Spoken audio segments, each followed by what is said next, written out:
Howdy, y'all. So on the next episode of Ricky's Big World, we gonna spill all the tea. They were going through the actors' profiles and looking at the picture, and they said the reason why we chose to talk to you about this because you look crazy. Back in the pizza world caverns, behind the test ovens, and in reality next to the bathrooms, it's Ricky's Big World.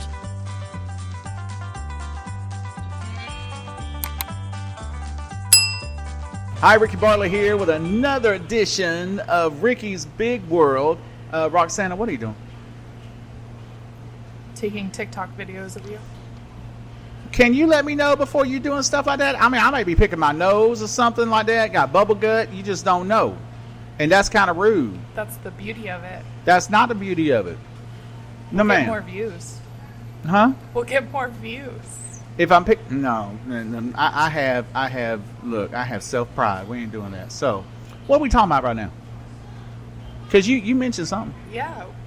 Last episode, you talked about that fancy star on the back of the bathroom, or on the bathroom door, I guess. The one that drew? Is that the one? Yes. I love that. And we talked about how you were a movie star. I'm not a movie star. You keep bringing that up. Well, then we can spend this whole episode. Look at that. Look at this. Chicken. What is this, sir? I'm under Ricky's signature special select sauce, so you got dry rub. You're out of my sauce? Yes, I am. Because it's so popular? It is popular, yeah. Oh, come please explain to Ricky's signature select sauce. It's a secret. Evidently, he made a sauce named after me, but keeps it in the back on the secret menu so nobody can really have it. Well, they ask for it Don't when tell they hear you talk everybody. about it. Do what? They ask for it when they hear you talk about it. They do. Do they? Yeah. Because it's That's why delicious. you're out. I'm not going to lie. It's my favorite. It is. We fine. talked about that during the intro Because episode. it tastes but like me. it is. I'm delicious as mess. It's so secret, I can't remember what it is. It's locked in our secret family vault. Yeah, well, the vault's empty. All I hear is whistling. That's all I hear from him talking. Vault gone wrong. Don't remember what the recipe is. You know we trying to do a podcast over here. I'm sorry. Okay, thank you. All right, so what do we have? Bartlett. Boy, man. Mr. Bartlett. Mr. Bar. I like that Mr. All right, so what do we have? Chicken. We got the dry rub. I got yelled at last time about chicken, so here's your chicken. I didn't yell at you. I aggressively over gave me. you my opinion. And prayed over. And I did pray. Well, chicken is holy. Okay, look. So what kind of chicken is this again? So this is our dry rub. Mm-hmm. So it looks a little darker than our normal stuff, but that's because it's covered in delicious spices. It goes through this amazing. You need to take your camera and pan over that big old oven. Unless it's I don't know that they'd be able to see it through the glass and stuff. it's big. Okay, there. All right. Maybe exclusive content we can offer. He on said- social media. That'll be nice. I like that. Yes. So he said there were 3 one kind and 2 the other kind. Do you remember what it was? Oh, I don't. I didn't hear that. Here, I thought they were all I'm the a same. gentleman. Why don't you take one first? This feels like a gamble. You want to take the other one too? I love spice, but All maybe right. one of them's spicy. So now I'm gonna take one of that one. I'm gonna take this one, and we're gonna leave What? the other one. Are you gonna dip it in a sauce or no? Well, I'm gonna try it without the sauce first. It's just to see. Okay. So again, we're at Pizza World here in Cedar Rapids, Iowa, and it is a family-owned, amazing restaurant. I know they don't like me talking about it too much, but I don't care because they are phenomenal. I love the food, and it's just hush. So I was right about the spicy. That is delicious.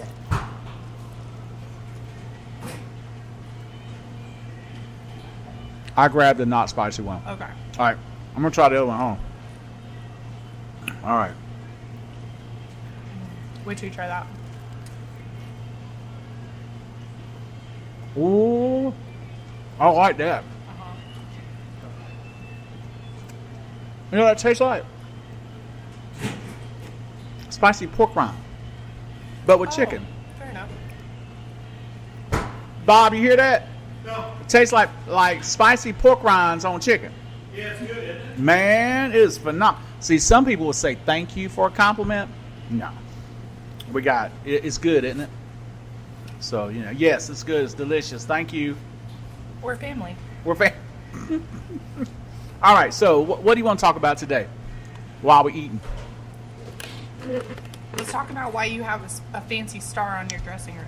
Okay, so I've been in broadcasting 30 years. Wow. Because I've been in, television news behind the scenes. I've been in radio with a whole bunch of different stations throughout the years. And so originally from Georgia, and when I moved to Iowa, I got back into broadcasting again. Because I flipped between IT and broadcasting. I'm done with IT because give me a headache. Well, September of 2019, I'm sitting there and I'm like, you know what? I want to do more voiceover work. So I call around all these agencies in Chicago. Since from my house, Chicago is basically 3.5 hour drive. So I called, I emailed all these, and most places are saying, you know what? We really don't have a lot of voiceover work to do in this area or whatever. And then I had some people like, no, we just don't like the way you talk. And so, whatever. And so I had one agency who said, you know what? We're not really doing a lot of voiceover work, but why don't you come in and we can talk about on camera. I was like, well, I was 100 pounds heavier at the time. I wasn't comfortable with my body. And I said, well, all right, fine. So I drove to Chicago. I met with them. And I had to do a monologue. I got something on my lip. Hold on. It's a piece of chicken. Anyway, so I drive there. I had to prepare a monologue to talk to them about. And I decided to do the end scene of Forrest Gump when he's talking to Jenny. Remember that scene? I do. Yeah. So I decided to do that. I'm sitting there, and I do the monologue. There are two people there. Both are casting directors. And all of a sudden, she stands up, Joanna. She stands up, walks behind the wall, comes back with this thick packet, and she says, we're signing you today. Wow. So that was on September 9th of 2019. Next day, I get called and says, hey, you're requested to do a audition for Chicago Fire and Chicago PD. And I was like, oh, great. So I go to both auditions. I don't find anything out until like a few days later. And then they said, guess what? You got Chicago PD as a security officer with no lines at first. So I was like happy. I don't like my voice, to be honest with you. So I go in the next day for wardrobe fitting. Then the next day we get on. So in a span of 10 days, I go from no agent to being on the #1 hit show that NBC Universal has, which happens to be Chicago PD season 7, episode 4, and that's the one where it's about flesh-eating disease that goes through the city. And they hired me to be a security guard. I lost my legs due to flesh-eating disease, and nobody knew I was an amputee, and I was only one leg amputee at the time. But no one knew I was an amputee until I adjusted my leg because it was uncomfortable. And then all of a sudden, they treated me like I was royalty. Here, Mr. Bartlett, sit down. Won't you get you something to drink? You want some water? No, I don't want no water. I want some tea or something. And it was phenomenal. But the point is that it shows right there that anything is possible. I was not expecting that. So serendipitous. That's a lovely word. What's that mean? You. I'm fancy. Huh? I'm fancy. Okay. Serendipitous. All right, I'm serendipitous. All right, fine. So serendipitous, we. So I get on there, and at first I wasn't going to have any lines. And all of a sudden they said, how about you, because in the audition they gave me lines, right, to say. And the whole part of that role was that, the main character Voight walks up to me. He's like, hey, basically there's a shooter on campus. What is there a code for a shooter on campus? Now this is what's that, cheese bread? That's our St. Louis style cheese bread. St. Louis style cheese bread. It's the cheese. Do you see this? That looks delicious. Remember that 100 pounds I told you I used to weigh and I lost? You're going to pop that right back on. All right, so. It's love weight. It's Love weight. Love weight. Love weight, like happy weight. No, I don't like happy weight. Anyway, so, been there, done there. I'm tired of being fat. So, he lost. Okay, so I was in the audition. I had to say it. And I looked at him and I said, hey, look, if this is a rental, rent-to-own security guard, he's not going to know off the back of his head what the code is. So I borrowed their book. I stopped the audition. I said, can I use your book real quick? And I acted like I was flipping through trying to find the code and not knowing what I'm doing. Evidently, that landed me the role. Wow. So my lines were, Voight and I are walking through because it was part 3 of a 3-part series where Chicago Fire, Med, and PD were all a part of it. And so it was first Fire, then Med, then Chicago PD. And we were in the hospital setting for Chicago Med. And we're walking down the hall, and Voight's talking, asking me all these questions, and I look at him and I say, that's a code silver. Yes, sir. That's it. Well, because I had actual words to say, that automatically qualified me to join SAG-AFTRA because it was a principal role. Wow. So then that happened. And it's just one thing after another. Now, that was Chicago PD. Now, I've also done some independent films. One won a lot of awards in Tokyo, Paris, was it Spain as well, England, here in the States, and it was called The Entity. Okay. By the director is Michael Minard. He's the writer as well. And basically, no, I love it. They're back there cleaning. And I love hearing all the chairs moving and everything else. But my role was as a mob boss they're trying to kill.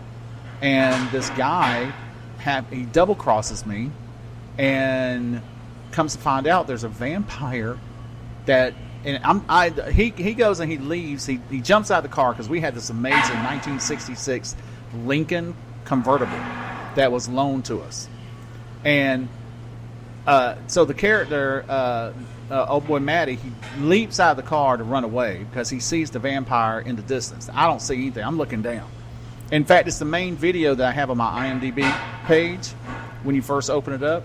And I'm looking down, and I'm about to open the door, and all of a sudden, I look up real slowly, and then you can see the arrogance in me turns into fear, seeing this vampire. And then all of a sudden, I was feeling the moment, and you could see a single tear coming straight on down my cheek, right?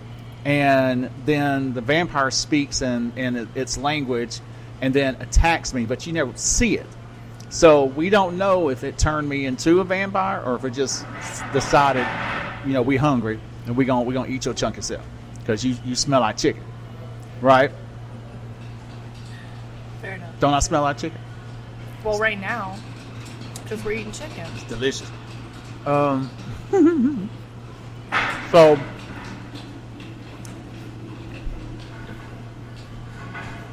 go ahead, go mop the floor. Yes, sir, Mr. Bartlett.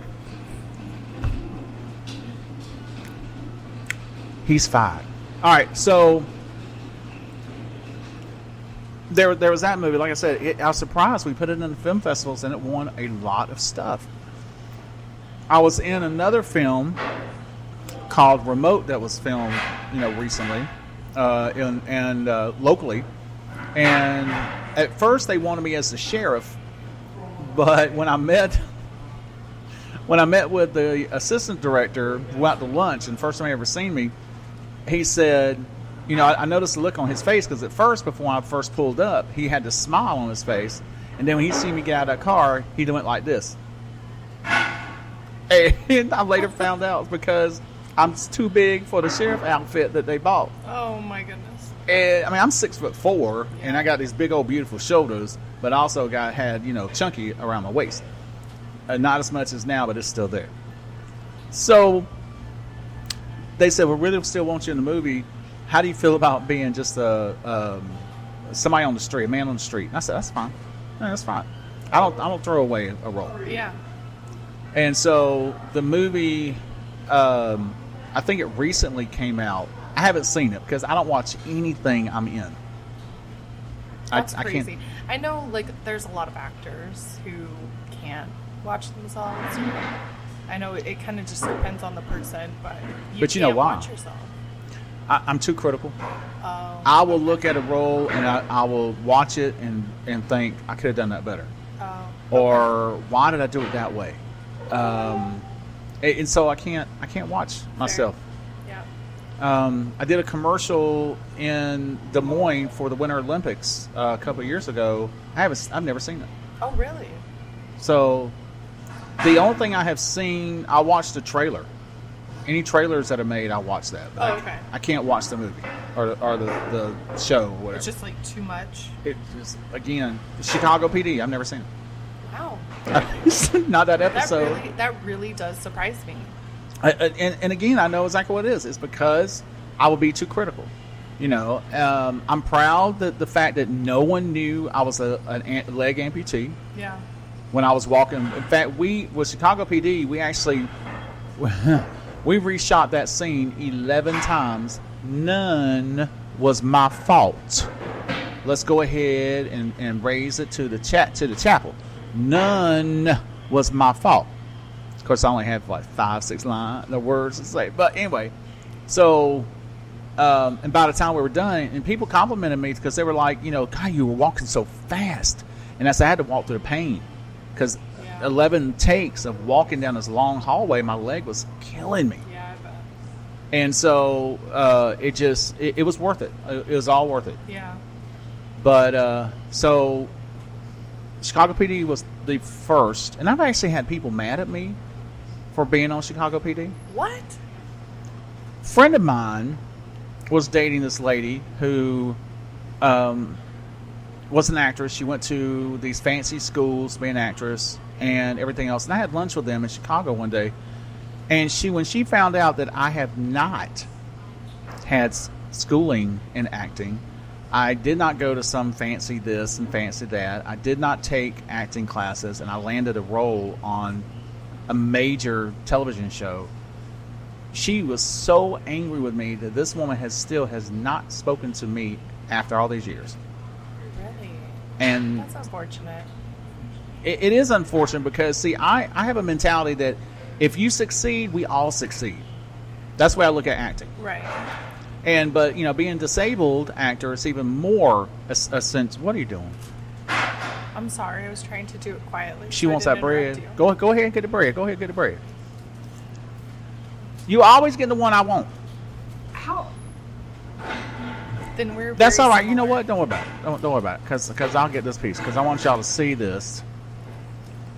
Look at that. My hand's shaking because I want it so bad. Look at that. Look at that. Is that This is our not St. just Louis delicious? style. Huh? This is our St. Louis style. What makes it St. Louis style? The cheese. She says that she's. All right, hold on.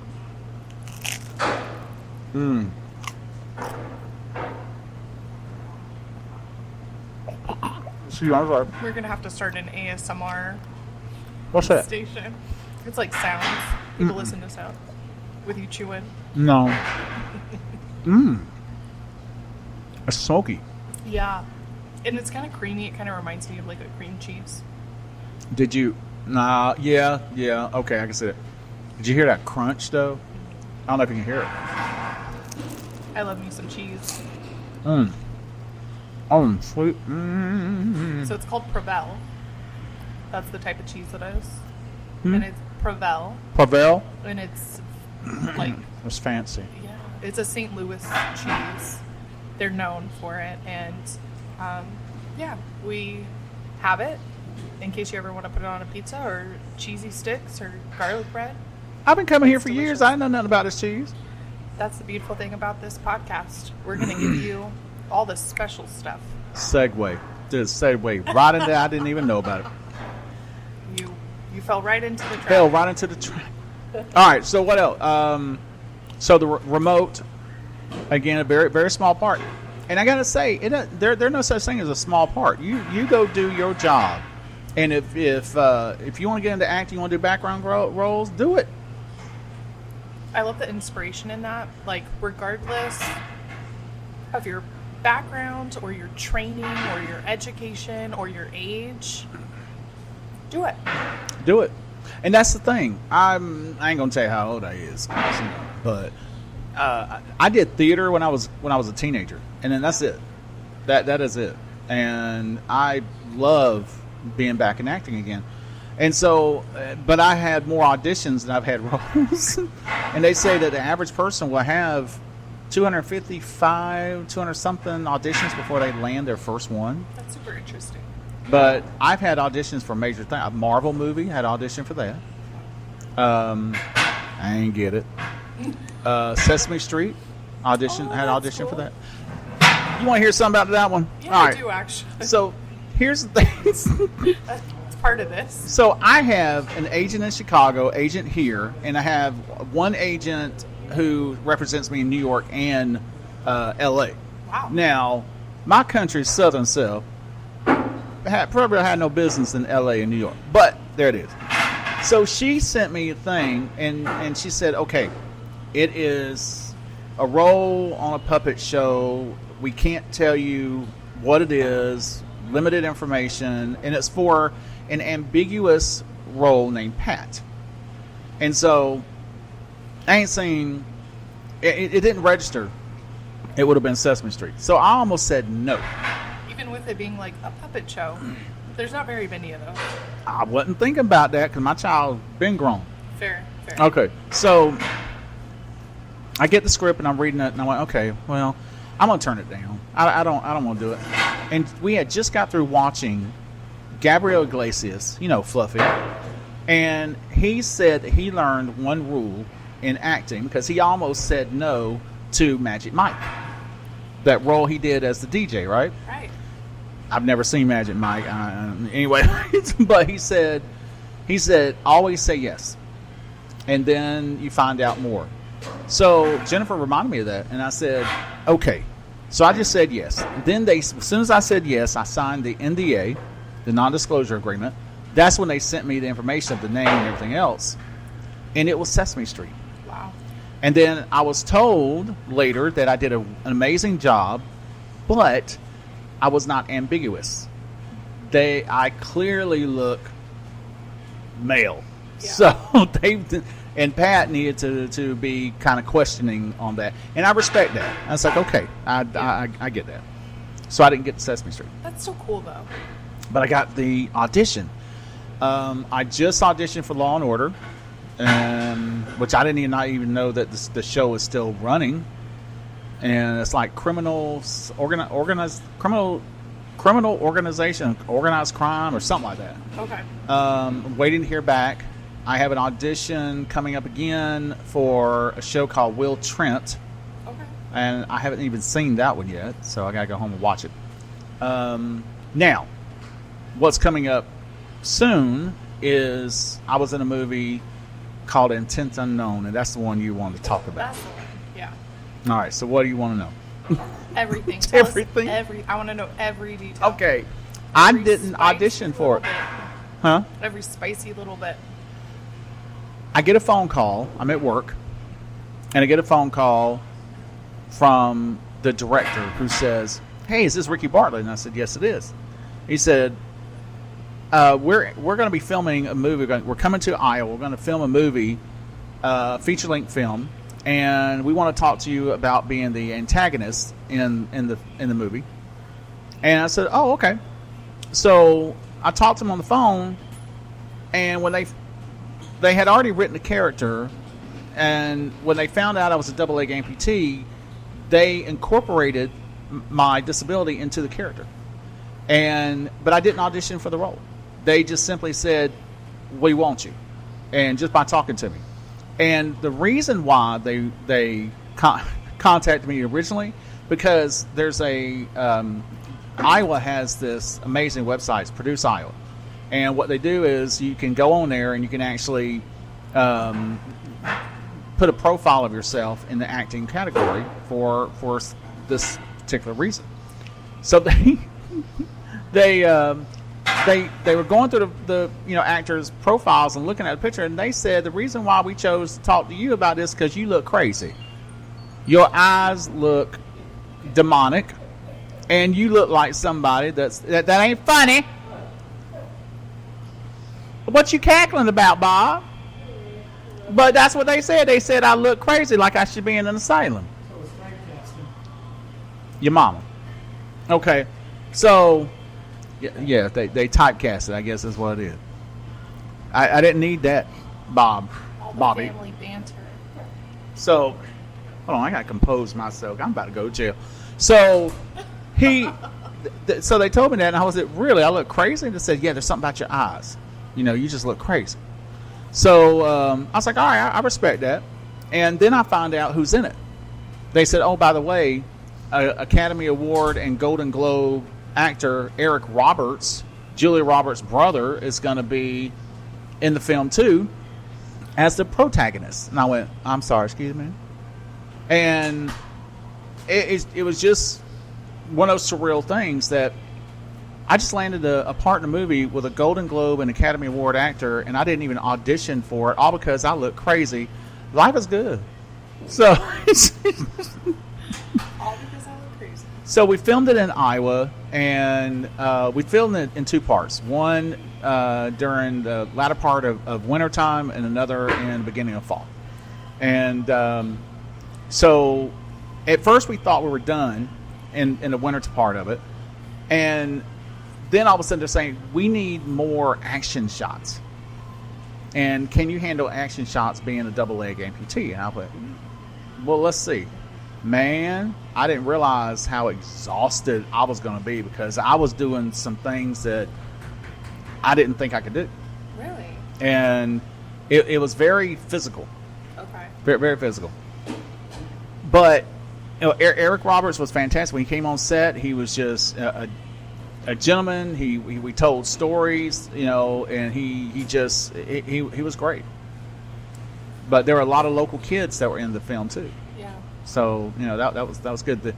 And Julianne Michelle was in it, and Julianne Michelle has been in Who's the Boss when she was younger, and she's been in a lot of other films, and she was part of that too. That's awesome.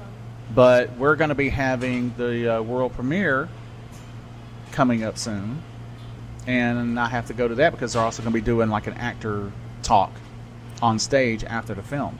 I think by the time they hear this, the world premiere will have already come out. Probably. It'll be released. Probably. I mean, I don't know. Do you want me to tell the dates and stuff, or do you want me to just leave it alone for now? No, you can tell them the dates because we do film a little bit in advance, not super far, but you're a busy person with your auditions and your radio life, so we have to film a little bit in advance. But and that's the thing. If you're going to be in any portion of the acting world, you got to understand that you're not going to get every role. Yeah, you got to have a thick skin. Being in radio and broadcast, Lord, I got bubble gut. Hold on. Being in broadcasting radio for all these years has given me a thick skin to where I don't get hurt about no's. And Bob acted like he gonna say something.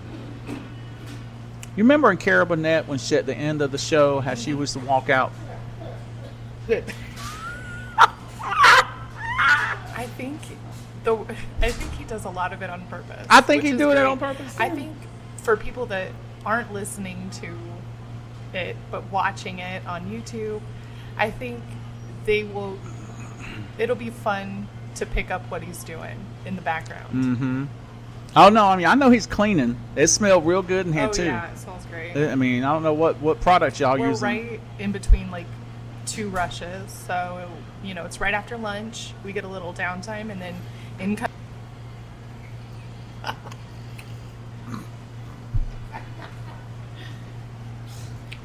We're so professional. We are so professional. So, if you notice the time lapse or the camera is different, whatever it is, because evidently somebody in charge of that camera. And so now she's using her old janky phone to record this. And you got the filter on to make me look good? To be honest, I actually feel like This looks better, but you know, we'll see how it goes. Well, then you should start using that instead of the fancy stuff. We will have to consider it. I don't know which side of your phone is the camera, though. Does it matter? I think as long as you look straight, I think you're good. Okay. I think that is. The people listening to just the audio are like, what's happening? Okay, if you cannot see this, like I said, she switched from the fancy camera to her janky phone, and that I can't see to tell you which way I'm looking at. So I'm just going to look straight ahead, and if I'm not looking straight at it, and y'all think I'm trying to look you side-eyed, don't be all mad at me, because it's Roxanna's fault. I mean, we talked about this in the intro. We are still working through, growing. We're learning, and we're not by any means professional, and we don't want to be. No. I think that takes away the authenticity. Yeah, we don't want to be fancy, because No. I mean, and we don't want to be professional. We don't. I think it takes away the authenticity and the fun. What fun would it be? Well, no, but there's some people doing podcasts and they got to be all professional. The environment's got to be professional. The sound quality, this. And here we are sitting in the backyard someplace, playing Apple Jacks or whatever it is, and they're just not caring. Yeah, I mean, everybody heard the chairs earlier from them cleaning, the mopping going on behind you. I mean, Yeah, thank you, Bob. But it smells, smells good. what is that, lemony? That's a lemony smell. I need that for the house. Can I have a bottle of that for the house? I know, we're going to have to sell it, I think. I'm telling you. Hey, Bob. We should sell a side of that. The stuff that you use to clean the floors and all that, can I get something to take home? Oh, he's sold it. It's lavender scented. Oh, I thought it was Citrusy. It's citrusy. It smells like lemon. They do have citrus, but this is lavender. But it'll put us to sleep. Springtime, I'll switch I over. know the difference between lavender and orange. Well, this is my winter flavor smell, and then in the spring I switch over to citrus. Okay, remember what we said about this ain't fancy? It is fancy when he talking about his winter smells. You just get bored of the same scent all the time. That smells good. I like it. It's warm. It's got a warm smell to it. I like it. Anyway, Hopefully the lavender doesn't make you sleepy. lavender does make me sleepy. Well, it'll be an interesting drive home. No, I'm going to go outside in a minute. But you know what? Eating all this delicious food make you sleepy too. Yep. Fair So enough. what have we eaten today? We had some chicken wings. And we had the St. Louis, man, this bread, spot on. Yeah, I let it cheese get cold and it's still good. Yeah. The cheese is really good. Mm. They know what they're doing in St. Louis with that cheese. Mm. I said, they know what they're doing in St. Louis with that cheese. It's delicious. You're so shy. All your manners. I don't want nobody seeing all inside my throat hole while I'm trying to shove down bread. I can't breathe. I can't breathe. I put too much bread in my mouth. Okay. Okay. Okay, there we go. Oh, I can breathe now. And that's what happened because I'll be shoving it in because it's so good. So, all right. So, intent unknown, and here's an interesting thing too. I recently found out that taking back-end credits on a movie is so smart. Really? So the one thing, like Tom Hanks, and I can't remember if it was he in Platoon or was it Saving Private Ryan? Saving Private Ryan, I think it was. And they offered him an upfront amount of money, and he said, "No, I want the back-end credits." Because of the popularity of that movie, he made millions. I think he made $40 million off of that film because of that. That's crazy. Everybody else is making maybe $500,000 or less. Right. And then I just learned that James Earl Jones, when Star Wars came out, he was offered $7,000, which in today's money would equivalent to $30,000. That's a lot of money back in 1970. Right. What did it come out? 77. And so, or he had a choice of doing the back-end credits, and he took the money instead. Oh no. So think about what he would have had if he had taken the back-end credits. Can you change that? Like, is the like if there's another movie part Oh. of the franchise? Now, Like, I don't know wonder about if that. He changed. Like, if he could change. I think it's per project. Oh, okay, fair. So, but I'm not sure. I think every movie house is different. I got the bubble gut and I got hiccup. So I shoved it in too fast. So I'm doing the walking toots in a minute. So what I decided to do is we were offered that same option. Do you want to make an upfront fee, or do you want the back end credits? And I leaped my hand up. I said back end credits. Yeah. I'll take that. I don't need anything up front right now. They help pay for gas. They pay for food and stuff like that because I had quite a drive to get to the set. Right. But back end credits sometimes is a smart way to go, Yeah. especially if you know it's going to be good. And my thing is because they lured an Academy Award and Golden Globe actor like Eric Roberts there, then that gave me a little bit more, there could be something to this if it gets popular enough. Right. I could really come out of this very nice. Yeah. So, the moral of the story is it's not all about money up front. A lot of times it's just enjoying the craft that you're doing. And just like, y'all here at Pizza World, y'all enjoy what you're doing and making people happy with this amazing food. Yeah. And you get fat people like me that won't complain. Because we're like, okay, you feeding our face, we all right. You're so generous to us. What? And the time that you talk about. Like, you don't have to talk about us this much.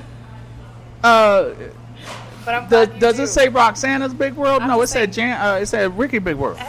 Are we going to end every episode with me getting in trouble? Yes. I don't understand why. I just mean it really shows like how much and how authentic it is that you like this place, because you are not under any type of contract to talk about us the way that you are. Here's the thing. Remember, I started coming to Pizza World before y'all ever sponsored my radio show, before y'all ever asked me to do this podcast. Y'all the ones who approached me about all that stuff. And I started coming here because it's a great place to eat, and y'all feel like family already. Now I'm kind of getting getting on my nerves a little bit with the attitude. Well, we treat you like it too. We brought you in. I noticed that.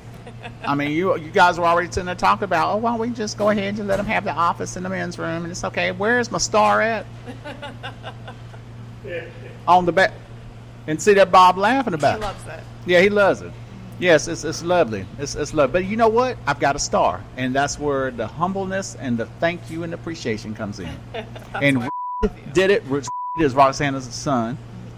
Did an amazing. How old is 7. 7? See what I mean? Well, look here. Until next time on Ricky's Big World, y'all have a fantastic day. And remember, our front door is always open.